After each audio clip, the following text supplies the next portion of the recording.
11 अप्रैल 2022 प्रातः मुरली। ओम शांति। बाप दादा मधुबन। मीठे बच्चे, तुम्हारी बुद्धि में सारा दिन सर्विस के ही ख्यालात चलने चाहिए। तुम्हें सबका कल्याण करना है क्योंकि तुम हो अंधों की लाठी। प्रश्न, ऊंच पद पाने के लिए मुख्य कौन सी धारणा चाहिए? उत्तर, ऊंच पद तब मिलेगा जब अपनी कर्मेंद्रियों पर पूरा कंट्रोल होगा।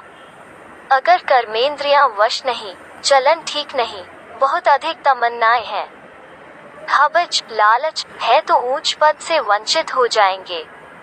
ऊंच पद पाना है तो माता पिता को पूरा फॉलो करो। कर्मेंद्रिय जीत बनो। गीत। नयनहीन को राह दिखाओ प्रभु। धारणा के लिए मुख्य सार, एक, कोई भी विनाशी तमन्नाएं नहीं रखनी है, अपना और सर्व का कल्याण करना है। 2, देह सहित सब कुछ भूल वापस घर चलना है, इसलिए चेक करना है कि बुद्धि कहीं पर भी अटकी हुई न हो। प्रदान, नेचुरल अटेंशन को अपनी नेचर आदत बनाने वाले स्मृति स्वरूप भव सेना में जो सैनिक होते हैं वो कभी भी अलबेले नहीं रहते, सदा अटेंशन में अलर्ट रहते हैं। आप भी पांडव सेना हो, इसमें जरा भी अबेलापन न हो। अटेंशन एक नेचुरल विधि बन जाए।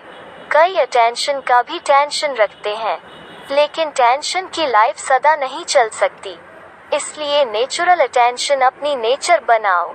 अटेंशन रखने से स्वत स्मृति स्वरूप बन जाएंगे, विस्मृति की आदत छूट जाएगी। स्लोगन, स्वयं के स्वयं टीचर बनो तो सर्व कमजोरियां स्वत समाप्त हो जाएंगी। मातेश्वरी जी के अनमोल महावाक्य एक, याद का त्रैलोक संबंध है ज्ञान से। ज्ञान के बिना याद यथार्थ नहीं रह सकती। पहले मनुष्य को अपनी सुखी जीवन बनाने के लिए कौन सी मुख्य पॉइंट बुद्धि में रखनी है? पहले तो यह मुख्य बात समझनी है कि जिस परमात्मा बाप की हम संतान हैं, उस बाप की याद में हर समय श्वासोश्वास उपस्थित रहे। उस अभ्यास में रहने की पूर्ण रीति से कोशिश करनी है।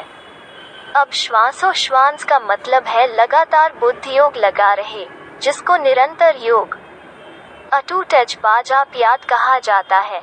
यह कोई मुख से जपने वाली याद नहीं है और न कोई मूर्ति सामने रख उसका ध्यान करना है, परंतु यह बुद्धि योग द्वारा याद रखनी है। अब वो याद भी निरंतर तब रह सकेगी जब परमात्मा का पूरा परिचय हो, तभी ध्यान पूर्ण लग सकेगा। परंतु परमात्मा तो गीता में साफ कहते हैं, न मैं ध्यान से न जप से मिलता हूँ और न मेरी सूरत को सामने रख उनका ध्यान करना है, परंतु ज्ञान योग द्वारा परमात्मा को पाना है। इसलिए पहले चाहिए ज्ञान। ज्ञान बिगर याद कायम रह नहीं सकेगी। याद का त्रैलोक है ही ज्ञान से।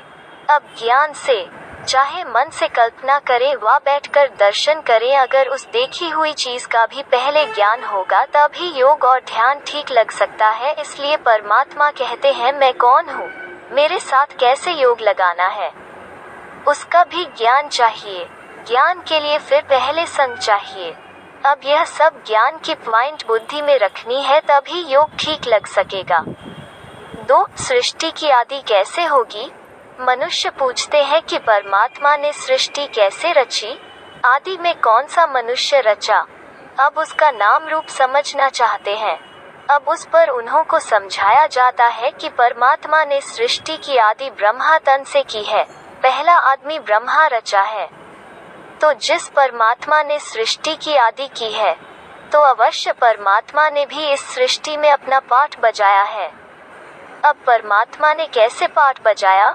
पहले तो परमात्मा ने सृष्टि को रचा, उसमें भी पहले ब्रह्मा को रचा, तो गोया पहले ब्रह्मा की आत्मा पवित्र हुई, वही जाकर श्री कृष्ण बनी। उसी तन द्वारा फिर देवी देवताओं के सृष्टि की स्थापना की, तो दैवी सृष्टि की रचना ब्रह्मा तन द्वारा कराई, तो देवी देवताएं का आदि पिता ठहरा ब्रह्मा।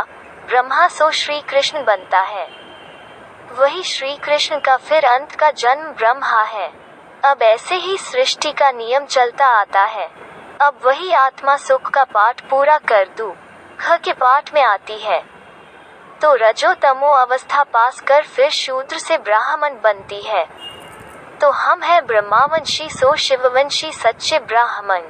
अब ब्रह्मावंशी उसको कहते हैं जो ब्रह्मा के द्वारा अविनाशी ज्ञान लेकर पवित्र बनते हैं। 3. शब्द का यथार्थ अर्थ। जब हम ओम शांति शब्द कहते हैं तो पहले ओम शब्द के अर्थ को पूर्ण रीति से समझना है। अगर कोई से पूछा जाए ओम का अर्थ क्या है, तो वो लोग ओम का अर्थ बहुत ही लंबा चौड़ा सुनाते हैं। ओम का अर्थ ओंकार बड़े आवाज से सुनाते हैं। इस ओम पर फिर लंबा चौड़ा शास्त्र बना देते हैं, परंतु वास्तव में ओम का अर्थ कोई लंबा चौड़ा नहीं है। अपने को तो स्वयं परमात्मा ओम का अर्थ बहुत ही सरल और सहज समझाते हैं। ओम का अर्थ है मैं आत्मा हूँ, मेरा असली धर्म शांत स्वरूप है। अब इस ओम के अर्थ में उपस्थित रहना है, तो ओम का अर्थ मैं आत्मा परमात्मा की संतान हूँ। मुख्य बात यह हुई कि ओम के अर्थ में सिर्फ टिकना है, बाकी मुख से ओम का उच्चारण करने की जरूरत नहीं है। यह तो बुद्धि में निश्चय रखकर चलना है। ओम का जो अर्थ है उस स्वरूप में स्थित रहना है। बाकी वो लोग भल ओम का अर्थ सुनाते हैं मगर उस स्वरूप में स्थित नहीं रहते। हम तो ओम का स्वरूप जानते हैं, तभी उस स्वरूप में स्थित होते हैं। हम यह भी जानते हैं कि परमात्मा बीजरूप है और उस बीजरूप परमात्मा ने इस सारे झाड़ को कैसे रचा हुआ है, उसकी सारी नॉलेज हमें अभी मिल रही है। अच्छा, ओम शांति।